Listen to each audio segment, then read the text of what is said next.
Doctor Shashikant Acharya.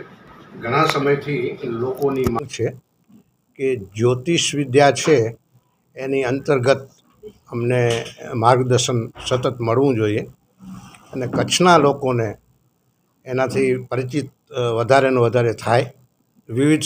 વિવિધ સ્થળોએ જ્યોતિષના માર્ગદર્શન કેમ્પ, નિઃશુલ્ક કેમ્પ યોજાય. એના દ્વારા લોકોને જે મૂંઝવતા પ્રશ્નો છે, ઘણા બધા લગ્નના છે, આરોગ્યના છે, અભ્યાસના છે, વિદેશ યાત્રાના છે, તો એ અંગેનું જરૂરી માર્ગદર્શન મળી રહે.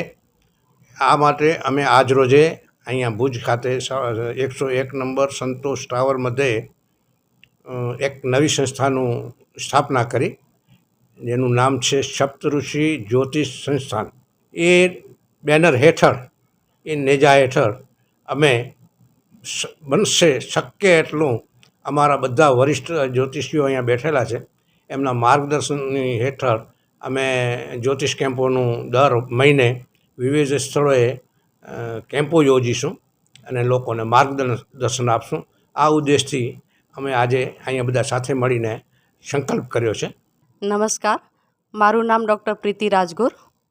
આજે અમે એક એવી સંસ્થાની સ્થાપના કરી છે જે લોક કલ્યાણ અને લોકોની વચ્ચે રહી જે વિવિધ ભ્રાંતિઓ હોય છે અને લોકોને સામાન્ય જે પ્રશ્ન મૂંઝવતા હોય છે એમનો બને એટલા સુધી અમે સમાધાન કરી શકીએ. અને જ્યોતિષ શીખવા ઘણા એવા ઈચ્છુક જ્યોતિષ શીખવા આવતા હોય છે, મૂંઝવતા હોય છે એમને પ્રશ્નો કે અમને જ્યોતિષ જાણવું છે, શીખવું છે, સમજવું છે, તો એ લોકોને માર્ગદર્શન નથી મળતું. અને એવી કોઈ અહીંયા સંસ્થા નથી કે નિઃશુલ્ક જ્યોતિષ શીખવાડે. અને ઘણા જ્યોતિષ જિજ્ઞાસુ છે, તો અમારો પ્રયત્ન એ રહેશે કે અમે જ્યોતિષ બેઝિક કોર્સ છે, એડવાન્સ કોર્સ છે, એ અમે લોકોને શીખવાડીએ, સમજાવીએ. અને શશિકાંતભાઈએ કીધું તેમ જે નિદાન કેમ્પ છે, નિઃશુલ્ક નિદાન કેમ્પ, એ પણ અમે યોજીએ, લોકોના વચ્ચે રહી અને જ્યોતિષના કલ્યાણ માટેનું કાર્ય કરીએ, એવો અમારો ઉદ્દેશ્ય છે. મારું નામ અશોક માંડલિયા. ઘણા વર્ષોથી આ જ્યોતિષ સંસ્થાઓ સાથે હું સંકળાયેલો છું. પણ આજ રોજે લોકોને જે પ્રશ્નો મોટાભાગે જે મૂંઝવે છે એ પ્રશ્નો એ છે કે જ્યોતિષના વર્ગો જો થાય તો એમને એ શીખવા મળે, જ્યોતિષ શું છે એ પણ ખ્યાલ આવે. અને વિશેષમાં કચ્છની અંદર જોઈએ તો નિદાન કેમ્પો નથી થતા. આજે લોકોને આ નિદાન કેમ્પથી એમાં ઘણીવાર હસ્તરેખા છે, કુંડળી છે, આ બધા પ્રશ્નો એની અંદર આવતા હોય છે, તો એ જાણવાની પણ જિજ્ઞાસા હોય છે.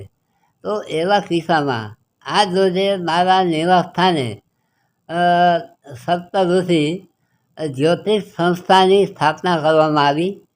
અને કચ્છના સિદ્ધ, અનુભવી, જાણકાર બધા જ્યોતિષીઓ પણ અહીં ભેગા થયા. અને બધાની એક જ લાગણી રહી એમાં કે આપણે જ્યોતિષનું ફેલાવો વધારે કરીએ. આજે મારા નિવાસસ્થાને પૂર્વ મારા અહીંયાના શશિકાંતભાઈ આચાર્ય, પ્રતાપભાઈ જોશી, ધીરેન્દ્રભાઈ રઘુવંશી, બંસીભાઈ રાજપૂત, પ્રીતિબેન રાજગોર અને આજે એવા અન્ય બીજા જ્યોતિષો પણ હાજર રહ્યા. અને બધાના મંતવ્યમાં એક જ આ સૂર આવતો હતો કે આપણે જ્યોતિષ શીખવવા માટે કંઈક વર્ગો ચલાવીએ. એમાં એક બંસીભાઈ રાજપૂતે પોતાની એક જાહેરાત આપી કે આ વર્ગો ચલાવવા માટે હું સેવા આપીશ. તો જ્યોતિષ વસ્તુ એવી છે કે એમાં સમયનો ભોગ આપવો પડતો છે. આવનારનો તો સમય આપવો જ પડે, પણ જે શીખવે છે એને પણ ભોગ આપવો પડે છે. ત્યારે આ કચ્છની અંદર નિદાન કેમ થાય એ વધારે હિતાવહ છે. અસ્તુ. મા motor driving, safe and sure driving. Driving એ શોખ સાથે આપની મોટી જવાબદારી પણ છે. અમારા ઇન્સ્ટ્રક્ટર દ્વારા સચોટ અને સરળ માર્ગદર્શન. આપની રોજની તાલીમની માહિતી મેળવીને શું અધુરાશ છે એના ઉપર પૂરું ફોકસ કરાય છે.